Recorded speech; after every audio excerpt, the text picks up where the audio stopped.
That's a lot of crack right there. Yeah, I was about to say, that sound very crackish, kid. It's a lot of cocaine. He's in matter of fact, Hollywood. He does cocaine. You're no longer a kid, because we gave you that name. It's Chris now. You're Chris. All black people should call him Chris for the rest of his life. I don't understand why he did that. And why is he on Fox Sports? Like, what are you disgusting, doing? man. It was really disgusting. I was pissed for the fact I naturally, of course, was like, man, Jason Whitlock really got a white guy to throw on an afro and a black fist. Kind of like, who agreed to that?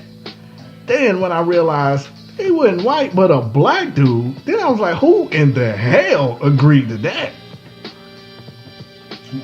That's beyond embarrassing, man. But he's taking the shock radio TV thing a little too far. Well, I tell you what, Fox, I don't think Fox, they thought it was going to be funny. Fox didn't think it was too funny because it never got aired. Oh, really? Okay, good. Yeah. Finally. The heat that came towards their way, Fox decided not to air the little skit.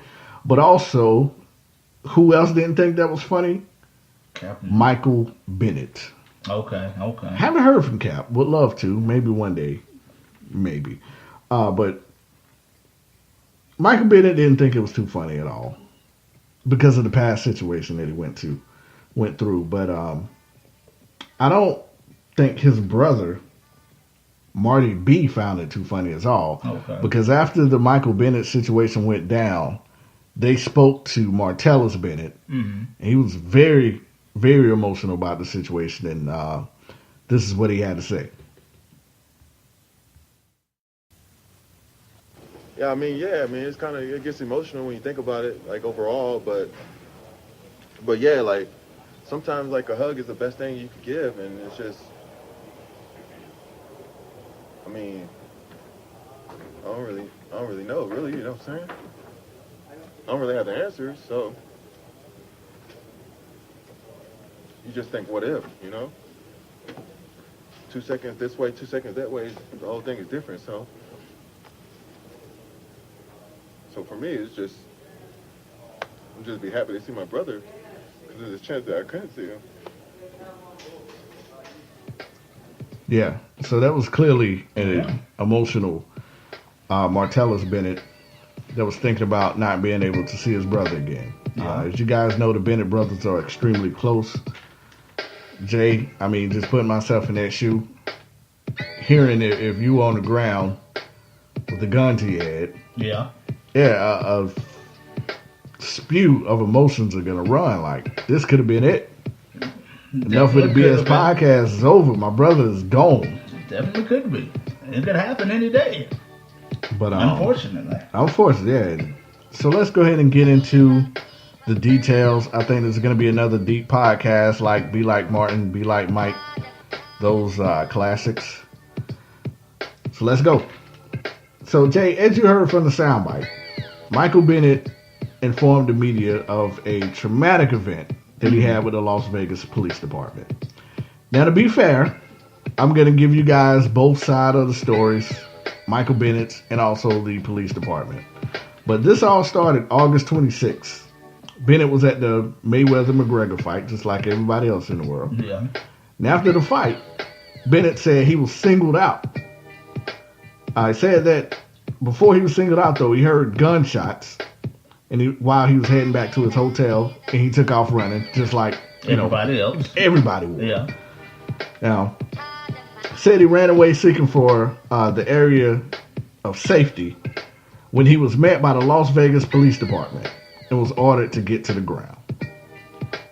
Now, anyone, African American, white, especially African Americans, cop tells you to get to the ground, what you're gonna do? You getting down. Yeah. There's no fight. There's no questioning. You might question why you're on the ground, and which Michael did, and you're gonna hear that in a minute as well. But that's what happened. So after that, man, Bennett released a statement going into details about the incident, stating that while he was ordered to lay on the ground, he complied. But while on the ground, the officer placed a gun towards Bennett's head. Not only did he do that, he said, "If you move, I will blow your effing head off." Yeah. Now, from Bennett, quote unquote, terrified and confused by what was taking place, A second officer came over and forcefully jammed his knee into my back, making it difficult for me to breathe. They clenched the handcuffs on my wrist so tight that my fingers went numb. Now, Jay, before I get to the tape, man, there was a picture that emerged showing the officer pointing something at Bennett's head. Did you see that? I saw the video, but it wasn't the full video. I didn't see, any of that.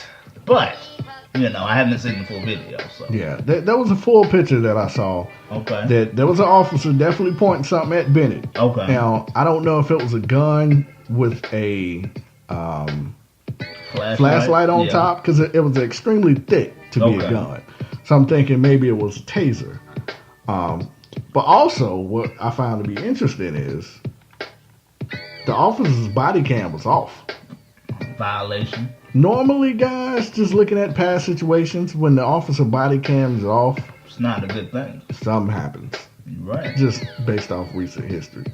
But Jay, I'm gonna go ahead and play some audio of Bennett doing the incident. Okay. So you guys can get a feel of what exactly he was talking about and what he went through. So I got you.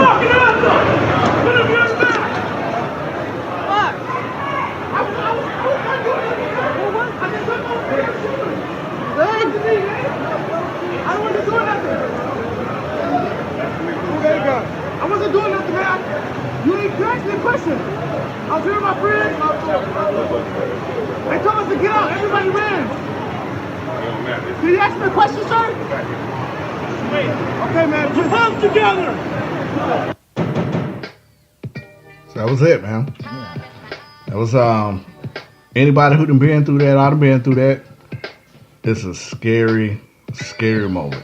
Mm-hmm. When you land on the ground, guns are pointed at you, officers are screaming. You don't really know what you might be on the ground for. Mm-hmm. It's a scary, scary feeling, man, just from a personal experience. But Jay, just so far, man, of the story, what's your thoughts? It's tough. I feel with Marty. Not Marty. It was Martell. Which one was it? Marty or Martellus? Michael. Okay. Marty and Martellus is the same guy. Michael is different. Okay. Yeah. Michael. I get where he's coming from, because again, it can be very scary when you haven't done anything wrong, and next thing you know, you got knees and guns, in your back, and nobody's telling you anything. You don't know what's going on. They say they got this information. I'm sure he's pretty big. He's extremely large. So yeah, I'm pretty positive they didn't say it's a 6'8" African American, 280-pound male on the loose with a gun. I'm pretty positive there's not too many of them out there, and that's probably not the information or description that they got from someone. Right. Now, of course, the officers had a different story in mind, and of course, explaining the reason of why they put in custody Michael Bennett. But yeah, I just find it, if gun shots go off. Yeah, which they said there was no gunshots. Yeah, there was no gunshots. It was just some erroneous sound. And you're looking for the suspect. Like, first, you don't have a clear description of the suspect. And maybe somebody was like, hey, I seen this black guy running. But he's an extremely large guy. Very. Extremely large. And he was asking the officers, as you can hear in the soundbite, what did I do? I was just with my friends. I took off running. What did I do? And I didn't hear any type of explanation off the top. Don't matter. And Bennett said he never received an explanation as well, which we would get into later. But, of course, in the court of law, Jay, there's two sides to every story. Mm-hmm. The police department had a different view of what happened that night, and there's no need for me to get into it. I'm going to play. I now have the police officer who was at the podium. I think he was what do they call it? An undersheriff. Okay. Kevin McMahill or something. McMahill, I believe. Okay, all right. So this is who you're going to be listening to. He's going to describe the Bennett situation from the authority standpoint. And I mean, I'm going to listen to it and take some notes. To me, somebody's story ain't adding up here. Pretty much. So, guys, it's a pretty lengthy. I want to say it's about 6 to 7 minutes, but I wanted to get you the full details. And this is what happened in all situations. There's always two sides of the story. Yeah.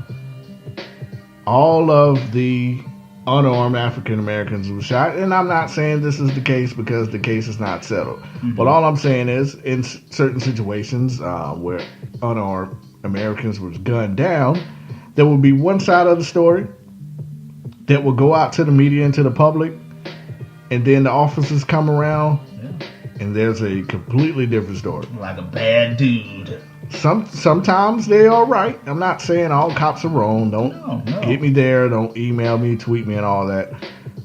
But there are some cover-ups in certain situations. And the truth will come out about this Bennett story.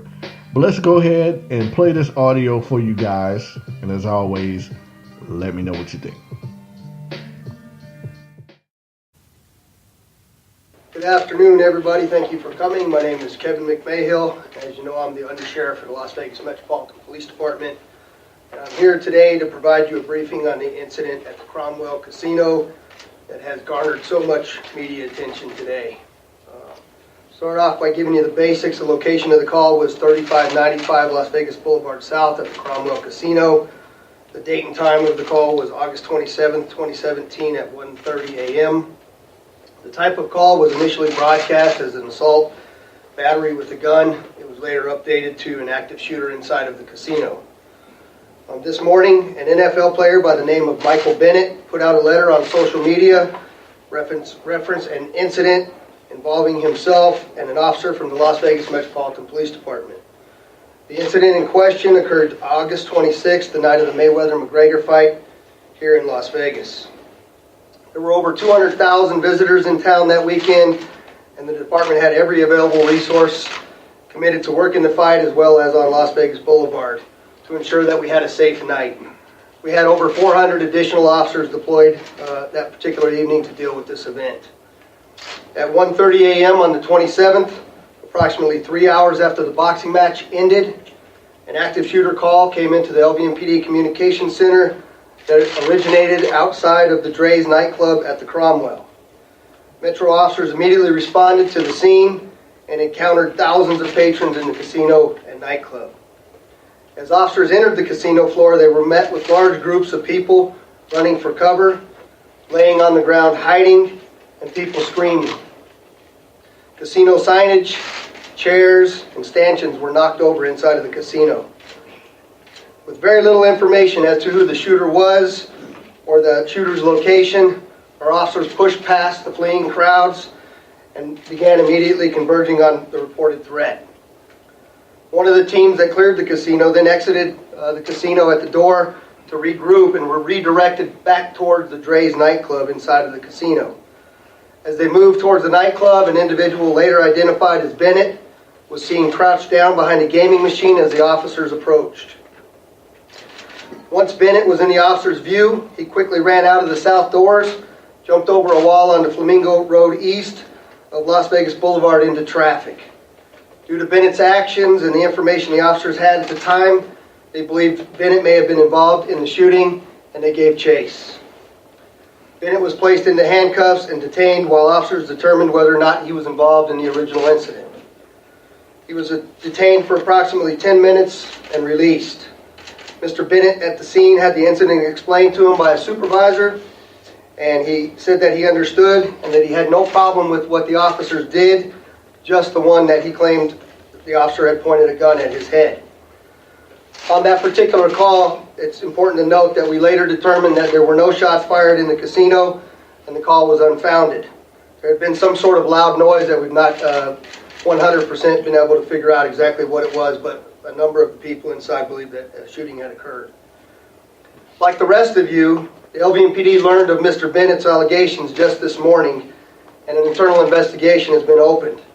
Part of that investigation includes pulling footage from dozens of body cameras, as well as other available outside footage to assist in our investigation. As of today, we know there are at least 126 videos associated with those cameras that we have to review. As you can imagine, it takes a significant amount of effort and time